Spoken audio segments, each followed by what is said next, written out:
Something is happening inside Reality Labs that Meta doesn't want you to know yet. While you were busy exploring the mixed reality of Quest 3, Mark Zuckerberg was already signing off on the death warrant of traditional VR. We are standing at the edge of the biggest hardware shift in the history of the Metaverse. This isn't just an upgrade. This isn't just Quest 4. Internal memos, leaked codenames like Pismo and Puffin, and a radical shift in Silicon Valley's power dynamic suggest that the headset you buy in 2026 will look nothing like the gray box currently sitting on your shelf. Welcome to my channel Tech Launch. Subscribe my channel and click on the bell icon for the new tech updates. What if I told you that the controllers you love are being phased out? What if the very battery that makes your neck ache is being moved to a separate puck you clip to your waist? Today, we are diving deep into the massive leaks, the secret prototypes, and the exact specifications of the Meta Quest 4. If you think the Apple Vision Pro was the peak of technology, you are about to be proven wrong. By the end of this video, you will understand why waiting for the Quest 4 might be the smartest, or the most frustrating, decision of your life. Don't blink, because the future of your reality is about to be rewritten. The core narrative, the evolution. The jump from Quest 2 to Quest 3 was about clarity. The jump to Quest 4? It's about human connection. 4 years, we've been trapped behind lenses, looking into a digital world. The Quest 4 aims to bring that digital world into our physical space with a level of realism that borders on the uncanny. The biggest leak we've seen involves a dual model strategy.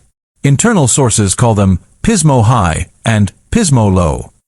Meta has realized that one size no longer fits all. They want a version that replaces your laptop and a version that stays the king of gaming.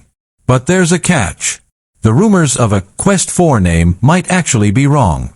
There is a strong movement within Meta to rebrand the entire lineup. Why? Because the Quest name carries the baggage of a gaming toy. Zuckerberg wants a spatial computer that rivals Apple, but at a price point that doesn't require a second mortgage. Technical specifications. The beast under the hood. Let's talk power. The Snapdragon XR2 Gen 3. That is the heart of this machine. We are looking at a 50% jump in GPU performance.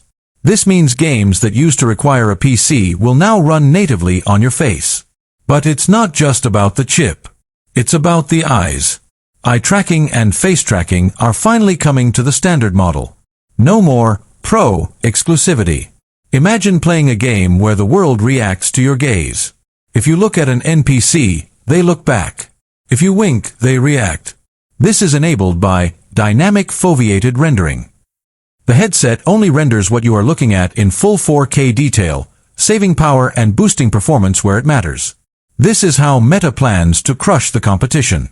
They aren't just giving you better screens, they are giving you a more efficient way to see. Speaking of screens, OLED is back on the table. The deep blacks, the vibrant colors that LCDs simply cannot reproduce. There is a battle between micro OLED and high-end LCD with local dimming. If Meta pulls off micro OLED at an $800 price point, it is game over for every other manufacturer. The form factor revolution. Lighter, thinner, deadlier. The number one complaint about VR? It's too heavy. Meta's answer is the Aero design language.